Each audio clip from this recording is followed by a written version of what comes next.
우리는 누구나 축복된 인생을 살고 싶어 합니다. 아침부터 저녁까지 그렇게 노력하고 불철주야 달리는 그 삶은 복되고 형통한 인생을 살고 싶기 때문이죠. 하나님 아버지도 우리가 복되고 형통한 인생을 살기를 간절히 원하십니다. 그래서 예수님을 보내서 십자가에서 우리의 모든 죄와 허물을 담당하셨고, 또 예수님을 죽은 자 가운데서 부활하게 하심으로 우리 인생을 얽어매었던 죄와 죽음의 건설을 깨트려 주었습니다. 그리고 이 예수님을 통해서 우리가 하나님과 관계가 회복되고 하나님의 자녀가 되어서 하나님의 모든 좋은 축복을 누리는 그런 삶을 살기를 원합니다. 그래서 성경은 단순히 무엇을 해라 말하는 율법서가 아닙니다. 정말 우리 인생이 복되고 형통한 인생을 살기 원하는 하나님의 그 사랑의 마음이 담긴 축복의 매뉴얼입니다. 자, 그래서 접근이 달라야 돼요. 특히 모태신앙들 보면 성경을 대부분 율법서로 여기죠. 맨날 교회 가면 뭐 해라, 뭐 말아. 목사님 말 설교 들어보면 이거 하지 마세요, 저거 하지 마세요.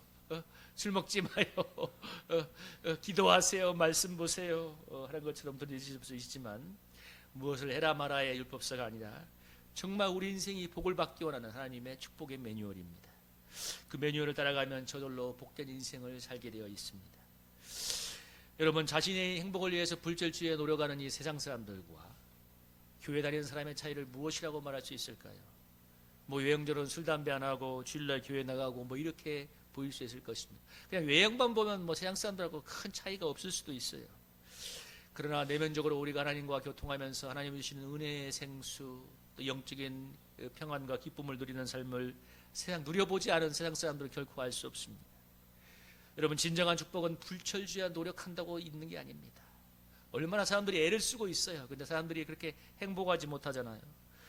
진정한 축복은 하나님 안에 있는 걸 믿으시길 바랍니다. 하나님의 정하신 축복의 길로 나아갈 때 저절로 축복과 형통이 따라오는 줄로 믿습니다. 그래서 오늘 성경을 보면서 축복의 길에 대해서 몇 가지로 한번 살펴보겠습니다. 여러분 한번 1절부터 3절 한번 크게 읽어볼까요? 1절부터 3절 말씀입니다. 시작. 할렐루야. 여호와를 경외하며 그의 계명을 크게 즐거워하는 자는 복이 있도다. 그의 후손이 땅에서 강성하며 정직한 자들의 후손에게 복이 있으리라. 부와 재물이 그의 집에 있으며 그의 공의가 영구히 서 있으리로다. 아멘. 여러분, 첫 번째로 복 있는 사람이 누구냐? 여호와를 경외하며 그의 말씀을 크게 즐거워하는 자라고 얘기하고 있습니다. 여러분, 여호와를 그때 뭐라고 했어요? 그의 후손이 땅에서 강성하고 부와 재물이 그의 집에 있을 거라고 약속하고 있는데요. 정말 네 집이 잘 되고 네가 영육간의 복을 받을 거라고 하나님이 약속하고 있습니다. 그러면 여러분, 여호와를 경외한다는 게 구체적으로 삶에서 어떻게 적용이 되어지는 것일까요? 저는 성경 중에서 이 본문이 제일 마음에 옵니다. 하나님을 경외한다는 구체적인 이런 적용편에서 잠언서 3장 5, 6절 말씀인데 여러분 한번 이 말씀을 한번 읽어볼까요? 한번 읽어보겠습니다. 시작. 너는 마음을 다하여 여호와를 신뢰하고 내 명철을 의지하지 말라. 너는 범사의 그를 인정하라. 그리하면 내 길을 지도하시리라. 아멘. 여러분, 오늘 여호와를 경외한다고 할 때 구체적인 삶의 적용편은 이것이라고 믿습니다. 마음을 다해서 여호와를 신뢰하고 내 명철을 의지하지 않고 범사의 하나님을 인정하고 그 하나님의 인도를 받는 삶, 그게 여호와를 경외하는 삶의 실질적인 적용입니다. 여러분, 그러니까 네 명철, 네 생각과 네 지혜를 의지하지 말고 마음을 다해서 여호와를 인정하고 하나님의 인도를 받으라는 거죠. 2017년에 우리 김희재 선교사님이 우리 교회에 선교보고로 하러 온 적이 있는데 제가 한번 얘기했죠. 교회에서 그때 마침 여러 가지 방송 시설을 새로 바꾸던 때라서 선교사님 그때 왔을 때 보고에 맞추어서 완공하려고 토요일날 거의 밤늦게까지 공사를 한 적이 있습니다. 한참 공사를 하는데 마음에 주님께서 이제 공사는 그만하고 주일을 위해서 기도를 해라는 감동이 분명히 왔는데 저는 너무 이 주일 예배를 새로운 시스템에서 드리고 싶은 마음이 간절해서 주일 새벽까지 공사를 했습니다. 그러니까 12시를 넘어도 2시, 3시까지 했을 거예요. 그런데 주일날 선교사님 선교보고회 때 PPT가 작동이 안 되어서 정말 일단은 선교사님이 너무 당황을 했습니다. 제가 밑에서 보는데 선교사님이 당황한 게 느껴지더라고. 갑자기 준비해온 PPT가 안 되니까. 이번에는 다 잘 되어서 은혜스럽게 됐지만 그것은 정말 두고두고 저희 얼굴이 화끈거리는 사건이 되었습니다. 다행히 이번에는 세팅이 되었고 저는 다만 기도로 준비하면서 참 편하게 준비했는데, 중요한 건 뭐냐면 그냥 기도하면서 우리 선교사님 와서 선교관장 들으는 것을 준비하니까 저 개인적으로 참 은혜가 됐고 결정적인 건 PPT가 너무 잘 되어서 감사가 됐습니다. 우리 선교사님이 그 당시에 트라우마가 있는가, 그 PPT에 어떤 이렇게 애니메이션 작동하는 부분이 있는데 그것이 잘 되냐고 2번이나 확인해 왔습니다. 아, 내가 잘 된다고 염려하지 마시라고 이번에는. 정말 그때와 지금의 차이는 무엇일까? 그때는 정말 잘하고 싶은 마음, 아니면 내가 하고 싶은 것을 하고 싶은 마음이 앞섰다면 이번엔 하나님의 은혜와 기도를 앞서 어떤 차이가 아닌가 생각을 많이 해봅니다. 지난 금요일 오후에 은행에 중요한 볼일이 있어서 원래 가려는 계획을 갖고 있었습니다. 주중에. 그런데 필요한 준비를 해서 서류를 떼서 은행에 가려고 했는데 다음 주에 가도 되지만 사실 다음 주 초에 가도 되는데 금요일 오후에 가야겠다는 계획을 세웠기 때문에 저도 내가 세운 계획대로 움직이는 사람이라서 가려고 하는데 점심때 최희덕 성도님이 전화를 왔습니다. 근데 뭐라고 했냐면, 목사님 막 거의 말도 안 들려요. 임플란트 한다고 뭐 이렇게 또 잇몸을 또 째었는데 한 개는 심었고 한 개는 또 닫았어요. 뭐 이러더라고요. 아파서 주일날 못 온다고 그래 전화를 해왔는데, 그래서 그런 알겠습니다. 기도하겠습니다. 마치고 와서 이제 오후 1시쯤에 교회 와서 이제 은행을 가려고 생각하고 있는데 문득 지금은 은행이 아니라 최희덕 성도님 신방 가는 게 맞겠다는 생각이 들었습니다. 이게 성령의 인도죠. 그래서 은행 가는 계획을 보류하고 다음 주에 가면 되지. 그래 신방을 가는 길에 본죽을 하나 사서 가려고 주문을 넣고 본죽에 있는 상가에 도착하니까 참 너무 감사한 건 뭐냐면 딱 그 맞는 자리에 주차 자리가 하나 딱 비어 있는 거예요. 거기가 굉장히 주차 자리가 잘 쉽지 않은 데인데 맞는 자리에 주차 자리가 딱 하나가 비어 있었습니다. 그래 딱 주차를 하고 죽을 찾아서 이제 우리 최희덕 성도님 사는 데로 찾아가는데, 가는 길에는 비가 정말 그야말로 양동이를 퍼붓는 것처럼 왔는데 딱 도착하니까 비가 딱 그쳐요. 그래서 이제 잠깐 죽을 전해주고 기도하고 돌아왔는데 저는 개인적으로 참 그 순간들이 은혜가 됐습니다. 그러니까 여러분 큰일도 아니죠. 신방 안 가고 내가 은행 가도 되죠. 그러나 저는 왠지 이게 성령의 인도라는 마음이 들어서 내 계획을 버리고 신방을 갈 때 하나님이 작지만 주차 그 순간에 비가 멈추는 걸 통해서 참 네 삶을 내가 복되고 형통하게 한다는 것을 자그마한 징조처럼 보여주어서 감사가 되었습니다. 여러분 2017년에는 제가 주일 예배를 위해서 그것도 열심을 다해 섬기는 일이었겠지요. 그러나 중요한 건 성령의 인도를 받지 못했다는 것입니다. 주님은 분명히 기도하라는 감동을 제게 주었거든요. 그래 너무 공사보다 기도가 훨씬 더 중요해. 그러니까 근데 안 그러니까 너무 그날 그 다음 날 일이 바로 틀어지잖아요. 근데 이번에 금요일 날 있었던 사건은 저에게 아주 중요한 교훈을 주었습니다. 그냥 내 계획이 아니라 그냥 성령님이 주시는 왜 점심때 전화가 왔겠어요. 우리 최희덕 성도님이 목사님 기도 좀 하고 제 처지를 좀 알아봐 줬으면 좋겠어요 하는 그 자그마한 마음 아니었겠어요. 내 자기의 힘든 처지를 알리고 싶은 그 마음이니까. 그러니까 그때 오후에 신방을 가는 것이 성령의 인도가 맞았던 것입니다. 또 가니까 마침 아까 주차나 비가 멈추는 걸 통해서 하나님이 이게 징조를 보여주었습니다. 여러분 차이가 무엇일까요? 전에는 2017년도에는 너무 내 생각으로 내 계획으로 하는 마음이 너무 강했는데 지금은 시간의 흐름 속에서 깎이다 보니까 마음이 부드러워졌기 때문에 쉽게 말하면 이제 잘 고집을 부리지 않는다는 거죠. 여러분 내가 하려던 계획을 하지 않는다고 그게 뭐 큰일 나는 일도 아니고 금요일에 은행 안 가도 되잖아요. 그냥 하나님의 인도하는 그 삶을 따라가는 것은 그런 범사가 하나님이 형통하게 한다는 걸 보여주고 있습니다. 여러분 하나님을 경외한다는 것이 무엇일까요?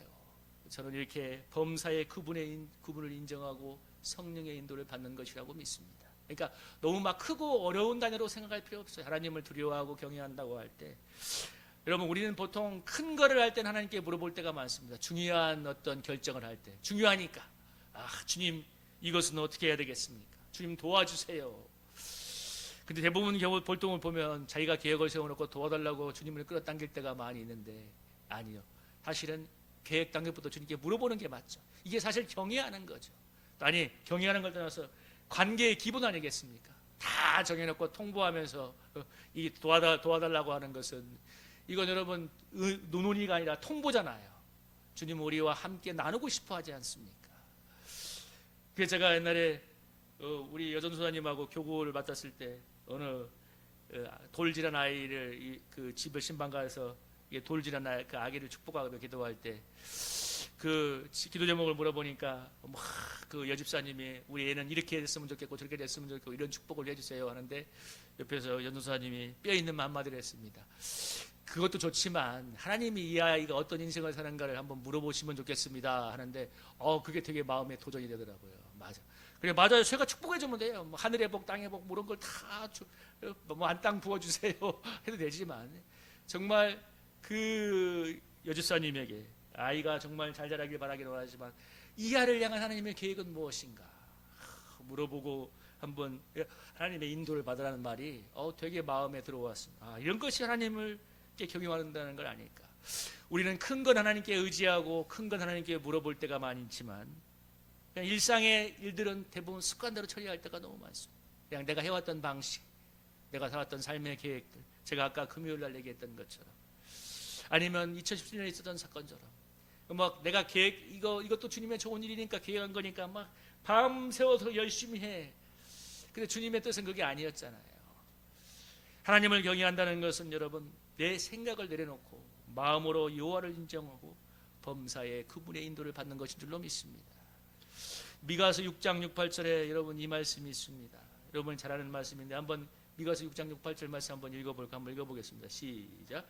내가 무엇을 가지고 여호와 앞에 나아가며 높으신 하나님께 경배할까? 내가 번제물로 1년 된 송아지를 가지고 그 앞에 나아갈까?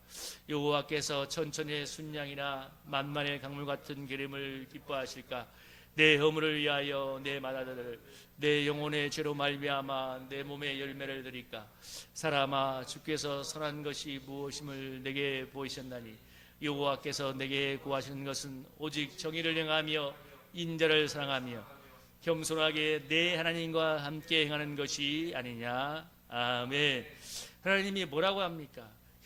엄청난 순양과 강물 같은 기름으로 나를 경배하는 것을 원하는 게 아니라 정말 겸손하게 정의를 하고 인자를 사랑하며 마지막에 제일 중요하죠. 겸손하게 내 하나님과 함께 행하는 것이 아니냐.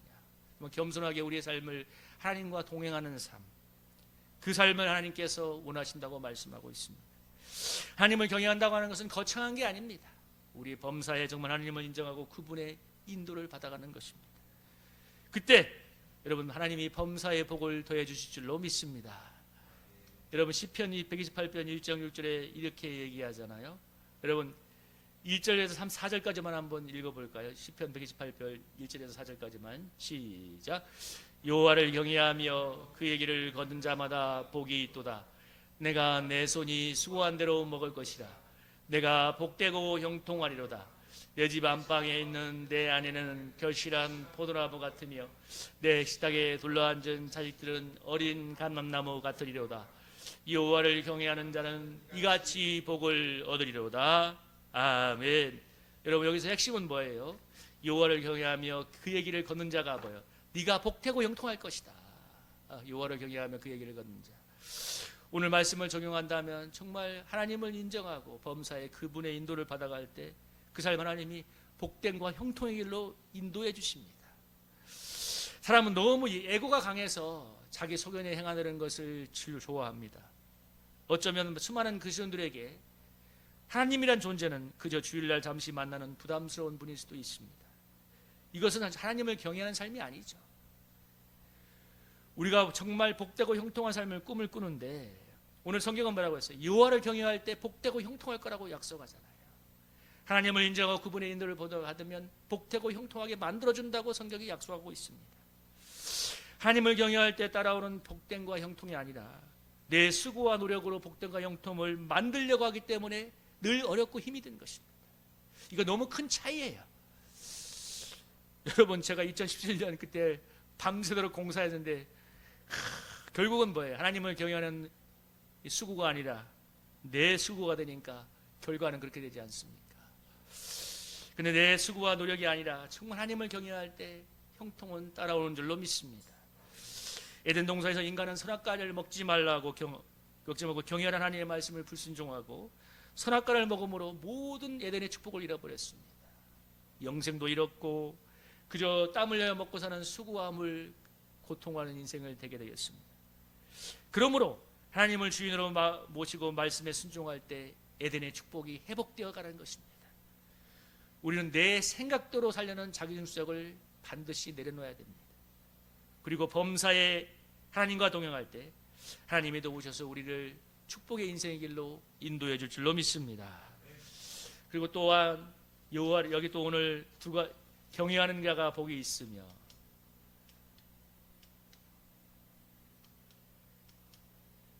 그의 계명을 크게 즐거워하는 자가 복이 있다고 얘기하는데요.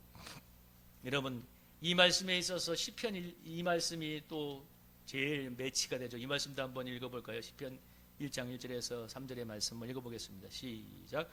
복 있는 사람은 악인들의 꾀를 따르지 아니하며 죄인들의 길에 서지 아니하며 오만한 자들의 자리에 앉지 아니하고 오직 여호와의 율법을 즐거워하며 그의 율법을 주야로 묵상하는도다.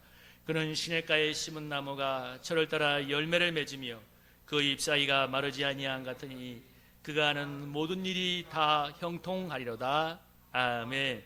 여러분, 아까 그의 계명을 즐거워하는 자가 크게 복이 있다고 하면서 오늘 본문에는 그의 후손이 땅에서 강성하고 부와 재물이 그의 집에 있을 거라고 이렇게 축복하고 있는데요.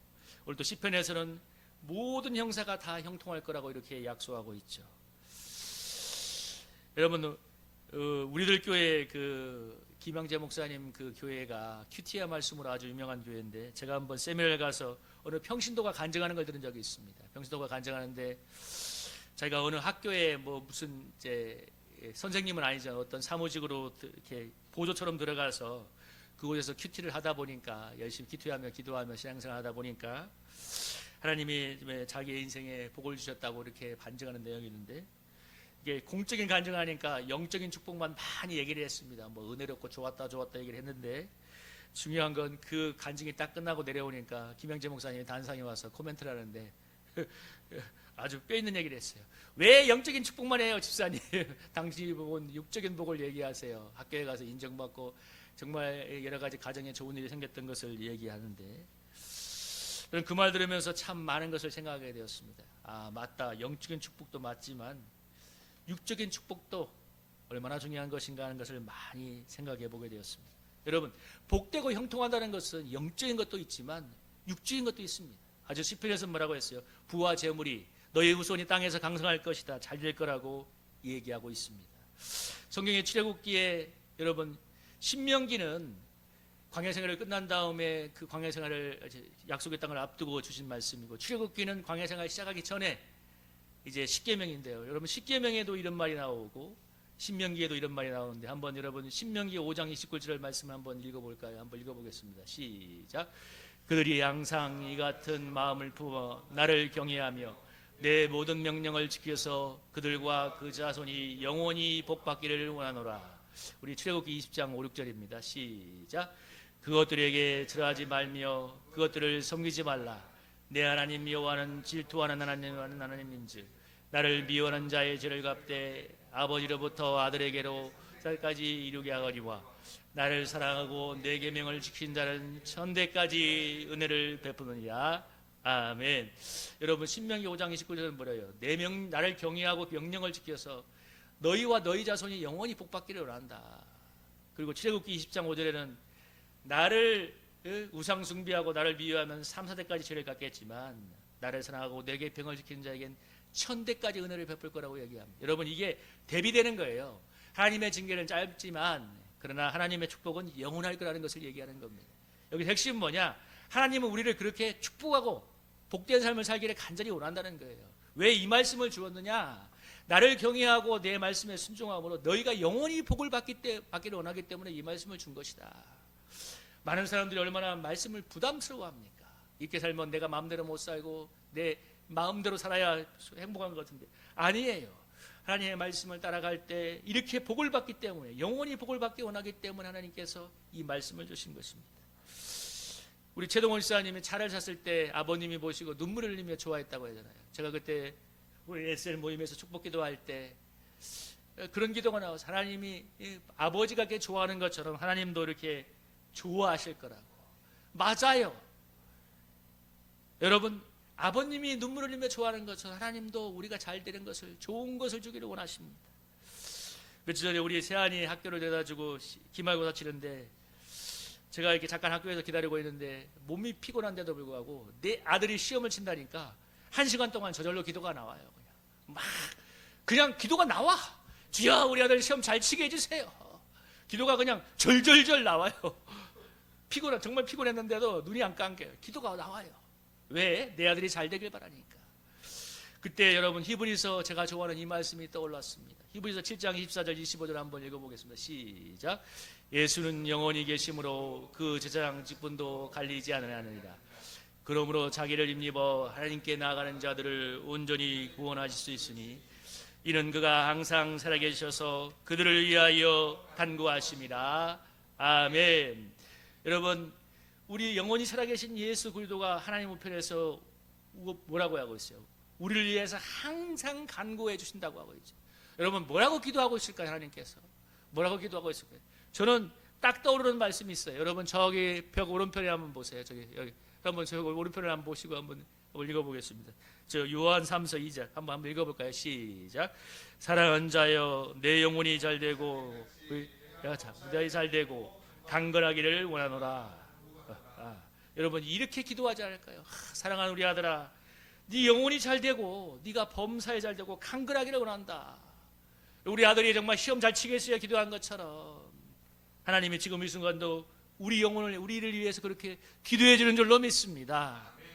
하나님, 우리가 정말 잘 되기를 원하고 축복을 쏟아보고 싶어 합니다. 그래서 나를 경외하고 말씀을 즐거워하는 복된 삶을 따라가라고 그렇게 얘기하라는 것입니다. 여러분, 우리 사랑하는 성도님들이 이 축복의 길을 걸어서 영혼이 잠되고 범사가 잘되고 강건하기를 주님의 이름으로 축복합니다. 두 번째로 여러분 4절에 나오죠. 정직한 자들에게는 흑암 중에 빛이 일어나니. 정직한 자가 받는 복입니다. 여기서 여러분, 정직한이라는 것은 단순히 윤리적으로 정직한 걸 말하는 게 아니에요. 세상에서 말하는 여기서 정직이라는 것은 하나님의 말씀을 마음 중심에 품고 그 말씀 안에서 말씀의 가치대로 살아가는 사람을 말합니다. 그렇게 말씀을 중심에 품고 살아가는 사람, 그런 사람에게는 흑암 중에 빛이 일어난다고 말합니다. 아무리 캄캄한 흑암이 있을지라도 빛 대신 주님께서 빛을 받쳐주기 때문에 탄탄대로를 거둘 거라고 약속하고 있습니다. 이것이 두 번째 축복이고, 세 번째 축복은 여러분 5절 한번 읽어볼까요? 5절 한번 읽어보겠습니다. 시작. 은혜를 베풀며 구워주는 자는 잘되나니 그 일을 정의로 여기리로다. 9절도 한번 보겠습니다. 시작. 그가 재물을 흩어 빈궁한 자들에게 주었으니 그의 의가 영구히 있고 그의 뿔이 영광 중에 들리로다. 아멘. 여러분, 세 번째 복이 뭐냐면 은혜를 베풀며 꾸어주는 자의 복입니다. 쉽게 말하면 뭐예요? 베풀고 나누는 사람의 축복이라는 것입니다. 왜 그런 사람이 복된 것이냐? 여러분, 잠언서 19장 11절에는 또 이렇게 얘기하고 있습니다. 잠언서 19장 10절에 우리 사면을 보면서 한번 읽어볼까요? 시작. 가난한 자를 불쌍히 한 것은 여호와께 구워드리는 것이니 그의 선행을 그에게 갚아주시리라. 아멘. 여러분, 가난한 자를 불쌍히 여기고 구제하는 것은 뭐라고 했습니까? 여호와께 구워드리는 것이니 하나님이 채무자가 된다는 거예요. 내가 너에게 빚졌다. 빚을 졌으니까 뭐예요? 그의 선행을 하나님이 갚아주겠다고. 여러분, 성경에 이렇게 아름다운 약속이 있습니다. 가난한 자를 구제하고 정말 나누고 베푸는 삶, 이 이기적인 시대에 그것이 결코 쉬운 것은 아니지만 여러분, 이 하나님의 약속을 믿으시길 바랍니다. 하나님은 은혜를 받은 우리가 나누어 주면 그걸 은밀한 중에 보시고 반드시 갚아주십니다. 우리가 원하는 때 원하는 방법은 아닐지라도 하나님의 때와 하나님의 방법이지만 반드시 갚는 것을 믿으시길 바랍니다. 여러분, 우리가 내가 이렇게 하면 주님이 줄 거야, 이렇게 축복해 주실 거야, 얄팍한 마음으로 안 해서는 안 되지만, 근데 믿음은 가져야 돼요. 하나님 앞에 나누고 베푸는 삶에 하나님이 반드시 복을 준다는 것을 믿어야 돼요. 믿음을 가져야죠. 세상 사람들은 한국교회가 돈을 밝히고 탐욕적이라고 손가락질을 요즘 너무 많이 합니다. 어떤 면에서는 그런 면이 있습니다. 그러나 여러분, 이 땅의 구제의 80%를 교회가 하고 있다는 사실을 기억하시기 바랍니다. 그러니까 우리가 너무 이축될 필요가 없어요. 그렇게 천주교와 또 불교가 돈이 많다고 하지만, 뭐 교회가 그렇게 돈을 밝힌다고 하지만 실제 구제의 80%를 교회가 하고 있잖아요. 여러분, 하나님이 선한 일을 하고 교회와 성도들에게 재물을 붙여주실 수 있습니다. 세상에 돈을 몰아주면 수많은 악한 일과 탐욕으로 쓰이지만 하나님을 경외하는 사람들에게 재물을 주면 선한 일에 쓰지 않겠습니까? 뭐 이번에 이스라엘과 이란 전쟁 보니까 뭐 이스라엘이 아이언도민 가가지고 하루에 3천억 원이가 쓴다잖아요. 그 미사일로 그 맞춘다고. 뭐 한 달이면 16조 원을 써서 돈이 없어서 전쟁 못할 거라고 얘기합니다. 돈 떨어져서 너무 돈 많이 들어가니까. 여러분 그 돈 갖다가 그 굶주리는 그 사람들 구제하면 얼마나 좋은 일이 마련하겠어요. 그 얼마나 어리석은 짓을 하고 있습니까? 미국은 빈부격차가 정말 심한 나라긴 하지만 그러나 부자들이 엄청난 액수를 구제하는 데 씁니다. 유럽도 마찬가지입니다. 세계의 아프리카나 동남아 남미 등 가난하고 굶주린 나라들에게 그래도 구제하는 데는 대다수 서구 선진국들입니다. 그들이 다든지 잘 살아가서가 아닙니다. 잘 사는 나라는 더 있을 수 있지만 그들에게 기독교적 가치관이 뿌려져 있기 때문에 그래도 나누는 거예요. 여러분 우리가 막 너무 헤프거나 계산 없는 삶을 사는 것도 문제긴 하지만 잠언서에도 나와요. 과도히 인생 아끼면 더 가난해진다고. 하나님께서 주신 은혜가 있을 때마다 여러분 또 내가 할 수 있을 때마다 후히 베풀고 나누는 삶을 살아갈 때 하나님이 복된 것으로 넘치게 갚아줄 줄로 믿습니다. 그래서 여러분 저는 교회가 가난한 것, 우리 성도들이 가난한 것에 대해서 물론 우리가 하나님 훈련하기 때문에 영적으로 이렇게 훈련하기 때문에 할 수도 있어요. 그러나 여러분 정말 성경이 얘기하고 하나님을 경외하고 그의 계명을 즐거워하는 자는 너희 후손이 땅에서 강성하고 부귀와 재물이 있을 거라고. 잠언서에서 22장 3절에 얘기하잖아요. 겸손과 여호와를 경외함의 보상은 재물과 생명과 영광일 거라고 얘기합니다. 정말 우리 교회가 하나님의 뜻을 따라서 구제하는 손길, 나누는 손길을 호입하면 하나님은 저는 교회에 더 많은 물질을 붙여줄 거라고 믿습니다. 여러분 많이 받아야 많이 나누어 주죠. 그 미사일 하나 쏜다고 뭐 몇천 원씩 날리는 이런 시대에 근데 그 돈을 아프리카에 우물 하나 파는데 뭐 몇천만 원이면 우물 하나 파는데 그 우물 때문에 얼마나 많은 사람들이 살아나는데 그 탕물 먹다가 깨끗한 물 하나 타면 여러분 그 우물 때문에 얼마나 많은 사람들이 살아납니까? 얼마나 선합니까?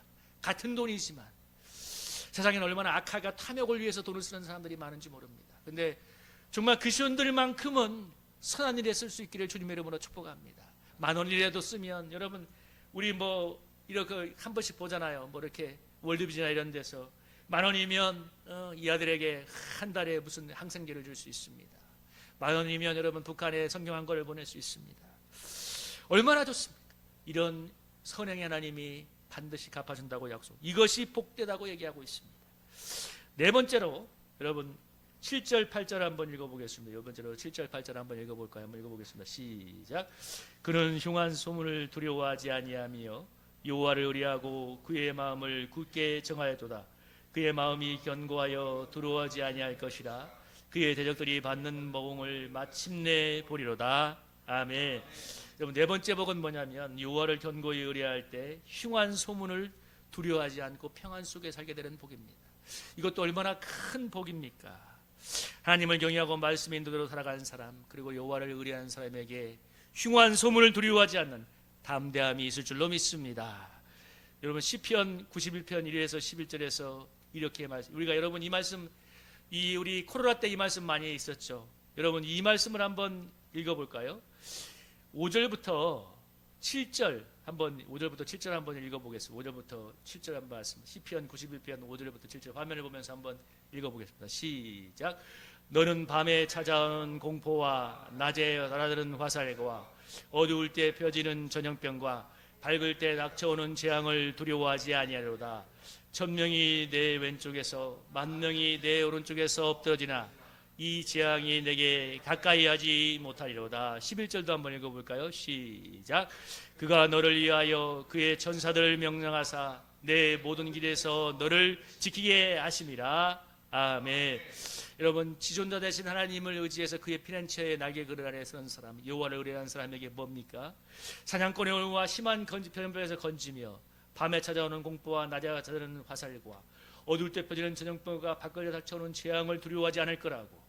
1,000명이 내 왼쪽에서 10,000명이 내 오른쪽에서 엎드러지만 이 재앙이 내게 가까이 하지 못할 거라고. 여호와께서 그의 천사를 명하여 그의 모든 길에서 너를 지킬 거라고 약속하고 있습니다. 하나님 이 약속을 믿고 담대하게 살아가는 거 얼마나 큰 축복입니까? 여러분 지금 이 세상이 참 전쟁이 계속되고 있으니까 사람들이 참 마음이 흉흉하잖아요. 많은 사람들이 얘기해요. 이러다가 3차 대전 일어나는 거 아니야. 3차 대전 막 핵을 부신다고 하니까 그런 느낌이 와요.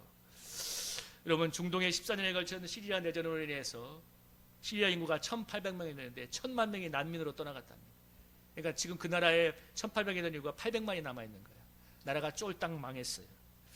지금 중동이 수십 년간 수많은 테러와 분쟁으로 해서 그야말로 엉망인 데가 너무 많지 않습니까? 레바논, 이라크. 왜 그렇게 중동은 많은 전쟁이 있는지 모르겠어요. 그런데 여러분, 그 안에서 놀랍게 복음이 증거되어서 그 시간 동안 1,500만 명 이상의 그리스도인이 증가했다고 합니다. 자신을 믿는 알라도 그 불안한 전쟁과 공포에서 자기를 지켜주지 못하지만, 그러니까 하나님을 찾게 되는 겁니다. 우리 믿는 자들에게 아무런 어려움이 없다는 것은 아니지만, 우리도 이 어려운 세상을 분명히 함께하고 있지만, 그러나 하나님을 의지하고 그분을 경외하며 살아가는 한 하나님이 우리를 지켜주는 것을 믿으시길 바랍니다. 여러분, 뭐라고 했어요? 여호와께서 그의 천사들을 명령하사 내 모든 길에서 너를 지키게 하실 것입니다. 여러분, 하나님의 천사가 우리를 지켜줘요. 아마 점점 더 힘든 소식이 들려올 거예요. 분명히 예수님께서 말세의 징조를 얘기했잖아요. 처치에 기근과 기근이 있고 전쟁에 난리의 소문이 있을 것이라고. 여러분, 그러나 이렇게 여호와를 의지하는 자는, 정말 지존자의 은밀한 곳에 거하는 사람은 결코 두려워하지 않게 됩니다. 제가 주님을 만난 뒤에 가장 큰 복이 있다고 묻는다면 그 중에 하나를 저는 마음의 평안이라고 할 수 있을 것입니다. 왜냐하면 주님을 믿기 전에 참 두렵고 힘든 인생을 많이 살았기 때문에.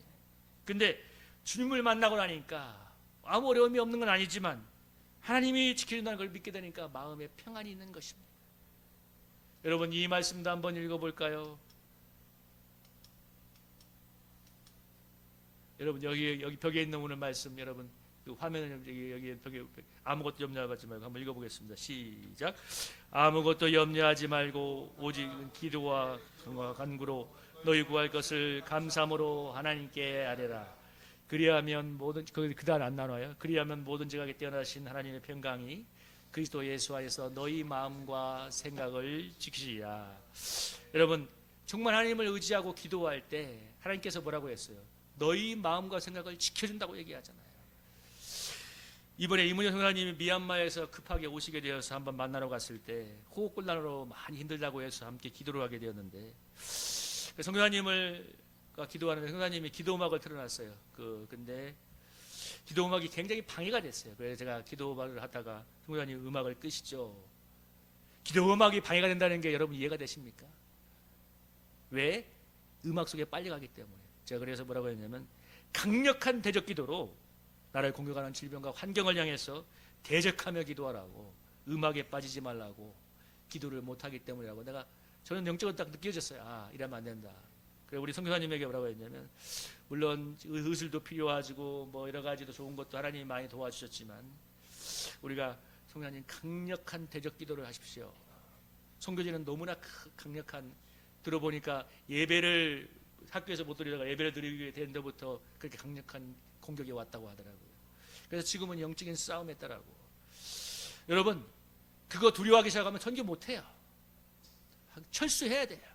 선교지는 우리가 생각하는 것보다 훨씬 큰 많은 공격이 있습니다. 그걸 이겨내야 되는 것입니다. 여러분도 마찬가지. 여러분의 마음의 두려움과 삶의 두려움을 주 예수의 이름으로 여러분 물러갈 때까지 기도해서 이겨내기를 주님의 이름으로 축복합니다. 그럼 평안을 넘치도록 받는 거예요. 하나님이 주셔요. 근데 두려움을 싸워 이겨야 돼요. 그래서 여러분, 마음을, 정신을 집중해서 기도하시기 바랍니다. 이게 중요한 거예요. 마음을, 정신을. 기도할 때 얼마나 딴 생각 많이 나요. 갑자기 안 하던 거가 하고 싶어져요. 기도하다 보면 갑자기 안 하던 것이 생각이 나고 하고 싶어요. 왜? 사탄이 그렇게 기도를 방해하는 거예요. 저는 살면서 기도하려고 마음을 열 때보다 사단이 얼마나 환경 속에 많은 어려움을 터뜨리는 것을 많이 느끼고 있습니다. 왜? 기도하지 못하게 하기 위해서. 기도하면 은혜를 받고 평안을 누리고 하나님의 역사가 일어나는데 못하게 하는 거예요. 그래서 여러분, 저는 물론 낮에도 기도하지만 자기 전에 30분간은 저를 위해서, 우리 성도님들을 위해서, 가족을 위해서 보혈의 피로 안수하며 기도하고 잠이 듭니다. 그러면 여러분 너무 평안하게 잠을 잡니다. 근데 여러분, 그런 기도가 없어서는 참 잠에 영적인 공격이 느껴져요. 피곤해요. 그래서 여러분, 자기 전에 유튜브 그만 보고 스마트폰 좀 그만하고 여러분 20분 정도는 기도하시기 바랍니다. 보혈의 피로 당신의 인생을 위해서 기도하세요. 보혈의 피로 안수하고 기도할 때 하나님의 평온이 여러분을 지켜줄 줄로 믿습니다. 불안하고 힘든 세상입니다. 중요한 건 그러나 하나님이 우리를 지켜줍니다. 말씀을 경외하고 여호와를 즐거워하는 자를 복되고 형통하게 하시며 은혜를 베풀고 나누는 자를 복되게 하시며 여호와를 경고히 여호와하는 자를 흉한 소문을 두려워하지 않게 합니다. 여러분, 우리 성도님들이 그런 축복을 누리는 간증을 하는 복된 인생이 되기를 주님의 이름으로 축복합니다. 이 찬양 부르면서 우리 함께 기도하기 원합니다.